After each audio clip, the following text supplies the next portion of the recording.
Shalom, Bapak Ibu Saudara, kita melanjutkan studi kristalisasi kita, masih melanjutkan tema yang kemarin, ya, Unlimited Atonement. Karena kemarin kita mau membahas 3 poin sebenarnya mengenai maut dan mengenai imam besar Melkisedek, dan kemudian imam besar yang duduk di sebelah kanan Bapa yang menunggu sampai musuh-musuhnya ditaklukkan, ya. Nah, jadi saya coba ulangi dulu karena kemarin hanya 1 poin saja mengenai maut, ya. Kita sudah bicara itu bahwa Yesus mengalami maut, ya, bagi semua orang, ya. Jadi unlimited atonement, penebusan, ya, untuk semua, ya. Nah, ini kita sudah ambil dari Ibrani yang pasal 2 ayat yang ke-6 sampai yang ke-9. Nah, ini sebenarnya Ibrani ini kutipan, ya. Kutipan dari Mazmur 8, ya, ayat 5 sampai 7. Cuma di dalam kutipan ini Paulus mengambil satu bagian, yaitu namun engkau membuat untuk waktu yang singkat sedikit lebih rendah, itu diambil dan diterapkan bahwa itu ayat adalah penggenapan kepada Yesus. Nah, ini di sini kan kita coba dulu kita baca aja dulu, ya, yang Mazmurnya ini, ya, supaya kita bisa melihat sebenarnya Mazmur 8 ini sedang bicara soal apa, ya. Dan bagaimana Paulus dipimpin Roh, dia mengambil satu bagian dari satu ayat sebenarnya yang diterapkannya kepada Yesus. Mari kita lihat dulu Mazmur pasal 8, ya. Mazmur pasal 8 ayat yang ke-5 sampai yang ke-7, ya. Dikata ini sebenarnya Mazmur sedang merenung, ya. Dia yang sedang melihat keagungan Tuhan yang menciptakan, mengatasi langit, ya. Dia sedang melihat langit buatan Tuhan, bulan, bintang. Nah, baru dia masuk kepada satu poin ayat 5. Apakah manusia sehingga engkau mengingatnya? Jelas bahwa kalimat ini apakah manusia itu, ya, semua manusia, ya. Nggak mungkin hanya sebagian. Apakah manusia sehingga engkau mengingatnya, dan apakah anak manusia sehingga engkau mengindahkannya? Jadi pemazmur ketika dia melihat keagungan Tuhan di langit, dia melihat bulan, bintang, apa semuanya, dia heran gitu, kok Tuhan mengingat manusia, ya. Apa sih manusia itu, anak manusia, sehingga engkau mengindahkannya? Nah, di sini, ya. Kemudian ayat yang ke-6, nah disinilah Paulus mengambil ayat ini dan menerapkannya kepada Yesus. Di sini dikatakan namun, ini hampir sama, ya. Dibilang sini, namun engkau telah membuatnya. Ini terjemahan LA itu hampir sama seperti Allah. Ini terjemahan LA, ya. Dan telah memahkotainya dengan kemuliaan dan hormat. Tapi sebenarnya kalau yang ini sebenarnya ini sama ini, ya. Yang ke-6 di sini, namun engkau telah membuatnya untuk waktu yang singkat sedikit lebih rendah daripada malaikat. Ini sama, ya. Ayat inilah yang diterapkan oleh Paulus kepada Yesus, ya. Nah, kemudian baru ayat yang ke-7 ini, engkau membuat dia, ini dia tentu Yesus dan semua manusia, ya, berkuasa atas buatan tanganmu. Kenapa saya bilang begitu? Karena begini, di ayat yang ke-8 ini perhatikan, segala sesuatu di sini katakan, ya, engkau telah memahkotainya dengan kemuliaan dan hormat, segala sesuatu telah engkau taklukkan di bawah kakinya. Ini semuanya nyanyanya ini sebenarnya menunjuk kepada Yesus dan manusia. Kenapa? Karena di ayat 9 tiba-tiba dia kembali kepada Yesus saja. Tetapi dia yang untuk waktu yang singkat dibuat sedikit lebih rendah, dia kembali bicara Yesus saja. Jadi memang ini ayat harus hati-hati kita melihat, ya. Ini terjemahan LAI nyanya huruf besar, seolah-olah hanya Yesus saja dari ayat yang ke-7 sampai ke ayat 9. Padahal tidak begitu. yang diambil diterapkan kepada Yesus oleh Paulus itu hanya yang ini, namun engkau telah membuatnya untuk waktu yang singkat sedikit lebih rendah daripada malaikat. Itulah yang dimasukkan kepada diterapkan kepada Yesus, ya. Nah, sementara ayat 8 itu semua, ayat 8 ini ya, segala sesuatu telah engkau taklukkan di bawah kakinya, sebab dalam melakukan segala sesuatu kepadanya tidak ada satu benar ia kecualikan yang tidak takluk kepadanya. Nyanya ini itu sebenarnya bukan Yesus. Kenapa? Karena di ayat 9 ini kembali. Tetapi ini ada istilahnya conjunction, apa istilahnya itu? Kalimat apa ya? Istilah Yunaninya itu conjunction, itu kalimat yang baliknya ya. Tetapi dia, nah berarti yang nyanyi sebelumnya ini bukan dia. Ya.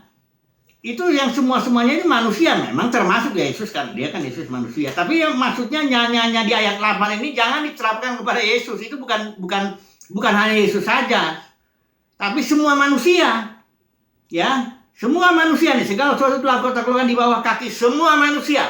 Sebab dalam menaklukkan segala sesuatu kepada semua manusia termasuk Yesus ya, tidak ada sesuatu pun yang ia kecualikan yang tidak takluk kepada semua manusia. Tetapi sekarang ini belum kita lihat bahwa segala sesuatu telah ditaklukkan kepada semua manusia. Tetapi, nah ini dia ayat 9. Dia yang untuk waktu yang singkat sedikit lebih rendah itu yang tadi ayat itu daripada malaikat-malaikat, yaitu Yesus. Jadi jelas ini kalimat ini ya. Kalimat ini suatu nubuat yang luar biasa ini, bahwa segala sesuatu telah ditaklukkan atau diserahkan ke bawah kaki semua manusia. Cuma saat ini dikatakan belum.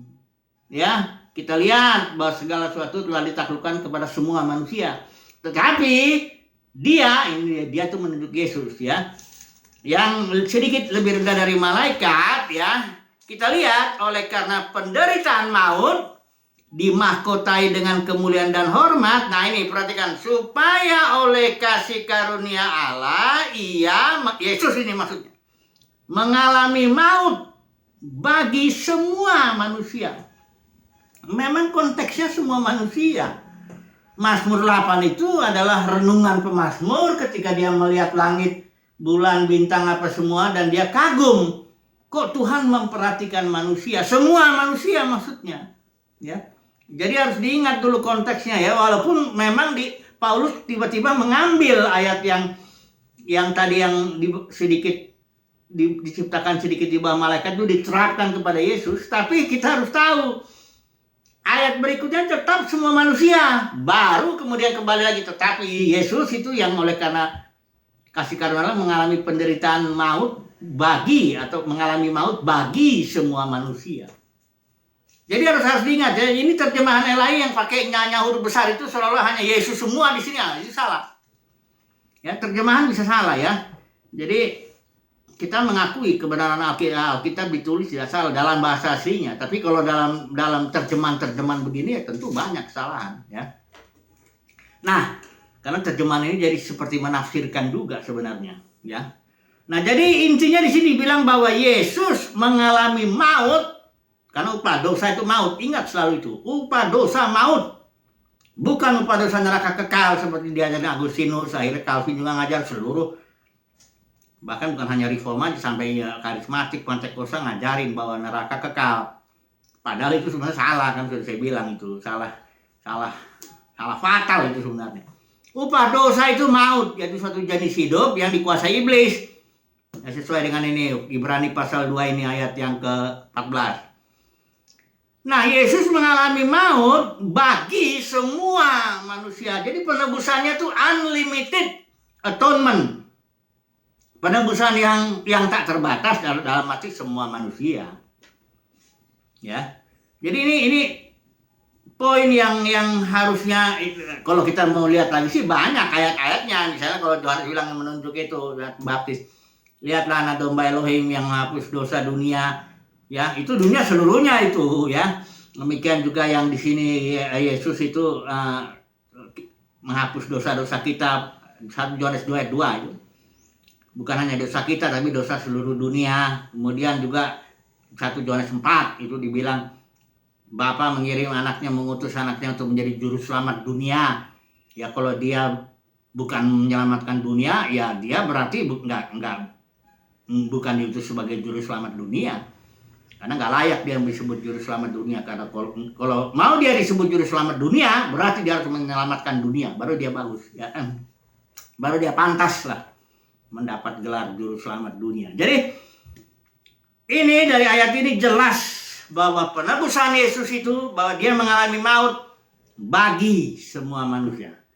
Lagi pula kalau udah saya bilang kan, kalau hukuman upah dosa itu neraka kekal, Yesus tidak menebus seorang pun. Karena Yesus nggak masuk ke dalam neraka kekal selama-lamanya di situ. Ya, kalau misalnya upah dosa, satu orang dosa, upahnya seluruh neraka kekal selama-lamanya, begitu kan? Itu ajaran Agustinus itu, bukan ajaran Alkitab. Kalau upah dosa itu neraka kekal selama-lamanya, nah emangnya Yesus masuk neraka selama-lamanya? Enggak, dia hanya di alam maut. Dia 3 hari di alam maut, tapi dia bangkit, dan dalam arti bangkit itu menaklukkan maut. Karena life-nya, hayat Yesus itu tidak dikuasai oleh maut. Ya, jadi kalau logikanya nggak masuk. Kalau misalnya orang bilang ajaran upah dosa neraka kekal, itu aneh ya, nggak masuk lah sama sekali ya. Udah salah terjemahan. Kekal itu aion, istilah Yunani itu harusnya diterjemahkan era, zaman, ya, bukan itu waktu itu. Karena Alkitab ini juga nggak mewahyukan apa-apa tentang kekal. Itu Alkitab ini adalah pewahyuan mengenai rencana Bapa yang di dalam waktu. Ya, berjaman. Nanti waktu habis, langit dan bumi baru tuh habis waktunya, nggak ada lagi yang pengatur waktu itu, matahari, bulan. Jadi udahlah ya, tinggalinlah itu. Upah dosa neraka kekal itu tinggalin itu, nggak ada itu ayatnya itu, ya. Jadi poin pertama sudah selesai lah, kita anggaplah ya bahwa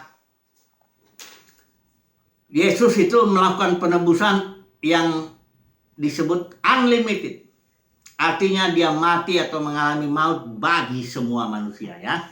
Oke, kemudian masuk yang kedua, imam besar ya. Karena ini kitab Ibrani sedang banding-banding ini. Keimaman Lewi, imamat Lewi dengan imam yang dia menurut aturan Harun dengan imam yang aturan Melkisedek. Nah, ini yang serang kita sudah bahas juga, itu imam besar itu, bahwa Melkisedek itu imam bagi El Elyon. Ya, kalau kita lihat di keluaran apa ya? Ya, keluaran ya. Di keluaran 6 deh kalau nggak salah ya itu ya. Keluaran 6. Coba dulu kita baca dulu di sini ya. Keluaran 4, bukan 6 ini ya. Ini keluaran Melkisedek itu, sebentar dulu ya.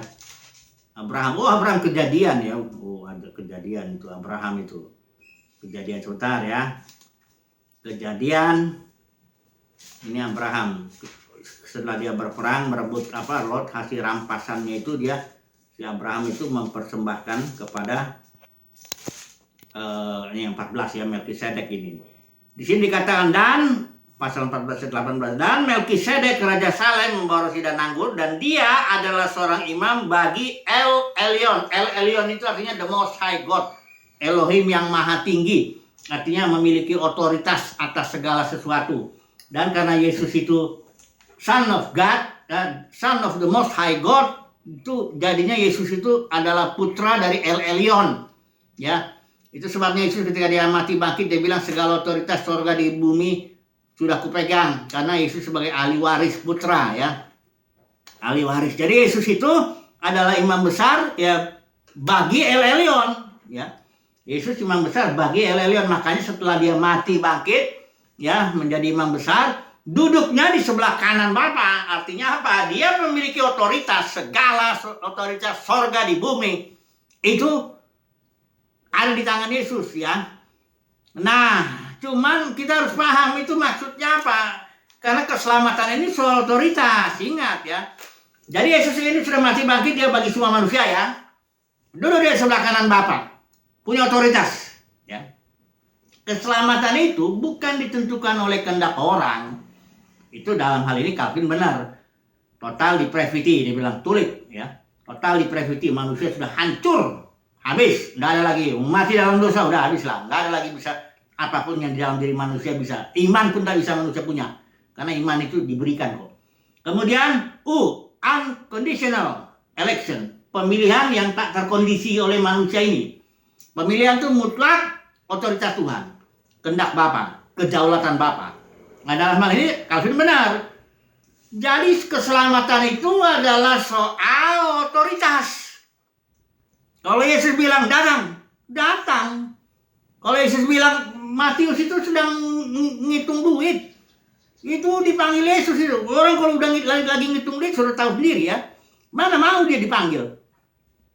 Barangkali istrinya atau anaknya pun mengganggu, dia nggak mau. Ini Yesus dengan mudahnya, ikut aku, ikut. Ya. Karena Yesus bilang nggak ada lagi, dia sudah bilang nggak ada seorang pun dapat datang kepadaku kalau Bapa nggak berikan karunia anugerah ya. Jadi jelas orang saat ini kenapa ya orang nggak datang kepada Yesus? Ya Yesus nggak tarik semua orang hari ini, zaman ini. Dia hanya ambil sebagian. Tapi nanti, karena Yohanes 12 ayat 32, apabila aku mati di sini duduk sebelah kanan, semua orang akan kutarik. Aku akan menarik semua orang datang kepadaku. Itu kata Yesus. Tapi enggak sekarang. Ingat saudaraku ya, keselamatan adalah soal otoritas. Ya, bukan soal manusia itu mau percaya. Itu kan juga bukan berarti manusia bisa percaya. Enggak, orang mati itu enggak bisa apa-apa. Orang mati itu enggak bisa apa-apa. Percaya nggak bisa, berontak pun nggak bisa, apa pun nggak bisa apa-apa. Ketika Yesus bilang, aku pilih kau, ya, aku kasih kau iman. Iman itu kan imannya Kristus itu. Bangkit dia, baru dia bisa ikut Yesus. Begitu. Jadi keselamatan itu soal Yesus, soal otoritas itu. Kapan Yesus mau tarik? Bisa. Kalau dia pun mau sekarang ini, detik ini, dia mau tarik semua manusia itu datang kepadanya sesuai bertelut lidah mengaku Yesus adalah Tuhan. Detik ini dia bisa lakukan itu. Sehingga nanti suara-suara yang kita sering dengar itu tidak lagi mengatakan tiada Tuhan, tapi justru ada Tuhan itu adalah Yesus. Tekuk lutut semua. Kalau dia mau detik ini.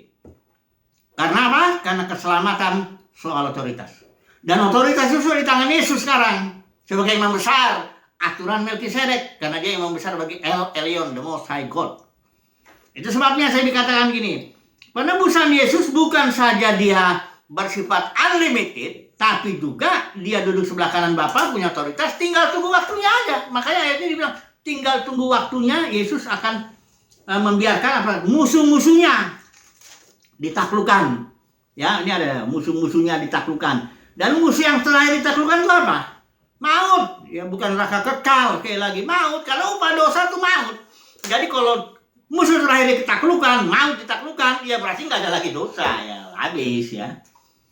Sudah, Bapak menjadi semua dalam semua, artinya semua manusia sudah diselamatkan. Tapi untuk zaman berikut, nanti tuh musuh terakhir itu ada urut-urutannya. Puji Tuhan kalau kita saat ini sudah dipanggil duluan lah sebagai buah sulung ya.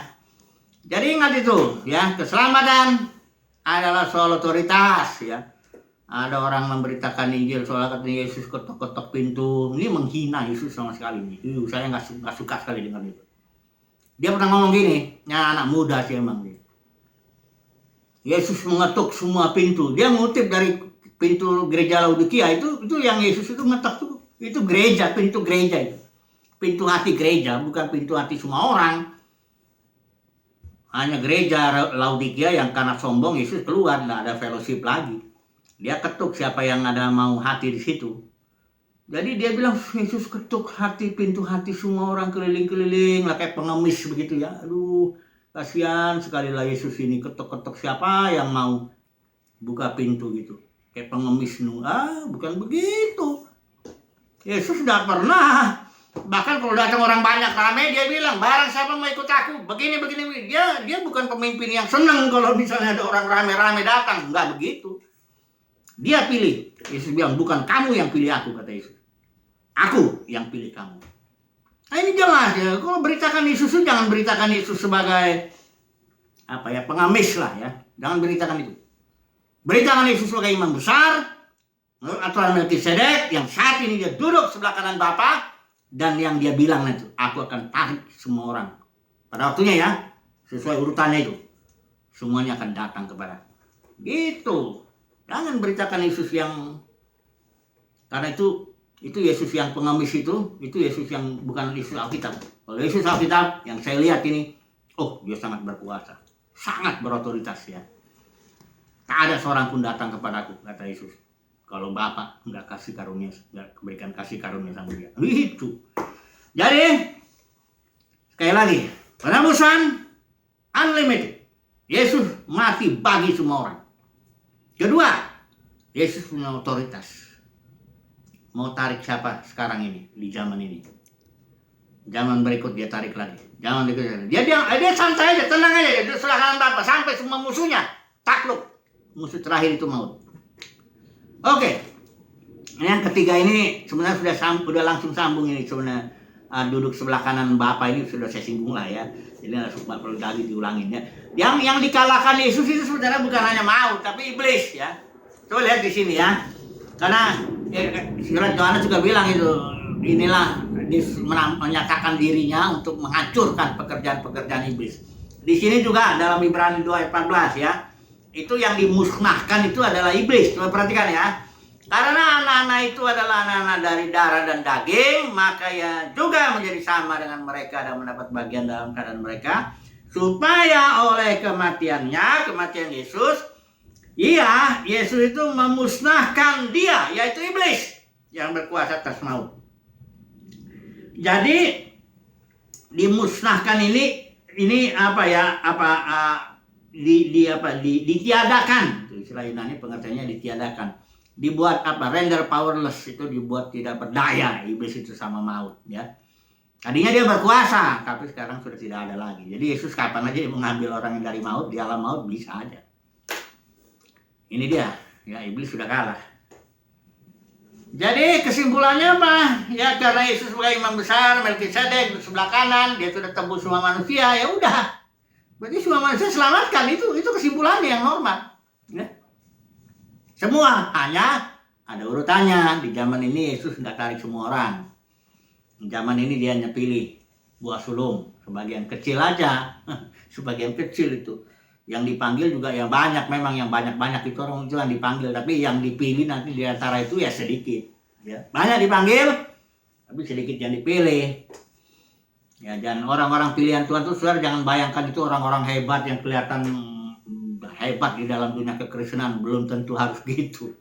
Malah jangan-jangan orang dipilih itu enggak disangka-sangka, karena Yesus bilang gini, barang siapa yang kasih minum air secangkir aja sama orang saudaraku yang terkecil, nah dia ini. Karena waktu di hari penghakiman ada orang bilang, kenapa? Kapan kami nggak memperhatikan engkau Tuhan? Kapan kami nggak peduli? Yesus bilangnya gini, ya, engkau waktu aku telanjang, engkau nggak kasih aku pakaian. Waktu aku di penjara, kau nggak mengunjungin aku yang gini. Bilang orang-orang itu yang dihakimi itu bingung, kapan? Katanya. Karena dia nggak tahu bahwa umat pilihan Tuhan itu biasanya orang-orang sederhana aja, nggak terkenal barangkali ya. Kalau di Matius 7 itu sekali lagi lah saya bilang, ayat 21, 23 itu Matius 7. Orang-orang yang bukankah Tuhan aku sudah bernubuat demi namamu, melakukan mujizat demi namamu, bukan aku sudah melakukan mengusir setan demi namamu. Ini orang-orang yang begini nih pasti nih orang-orang terkenal dalam dunia kekristenan nih. Tapi Yesus bilang, aku nggak kenal kamu. Ya saya nggak bilang bahwa semua orang yang terkenal itu bukan orang pilihan Tuhan, enggak. Tapi saya mau menekankan bahwa orang pilihan Tuhan biasanya tidak dikenal, bahkan oleh orang-orang di dalam dunia kekristenan itu. Oke lah, kesimpulannya tapi Tuhan hanya pilih sebagian, tapi nanti akhirnya semua diselamatkan. Kenapa? Karena penebusannya adalah unlimited atonement. Haleluya. Amin.